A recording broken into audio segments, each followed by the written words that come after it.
Hey guys, in this video I'll show you how to send cash on Cash App. Now the first thing I want you to do is just launch up Cash App and then come in the bottom panel and just go ahead and click on this dollar icon. Okay, and you'll be able to send cash from here. So just enter the amount you would like to send. Let's say you'd like to send $1.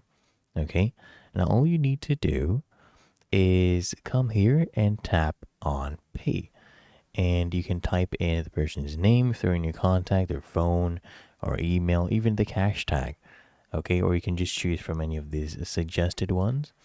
So let's say we pick this guy right here. You can go ahead and hit the check mark and then hit on pay. And then it will ask you if you're sure that you want to pay them because they're not in our contacts. We've never exchanged money before. So if you are, just go ahead and hit confirm. Once you have confirmed everything, so that's the only person that we're paying to, then just go ahead and hit on pay. And there you go. We have sent them $1 and you can hit done. Basically, it's that simple.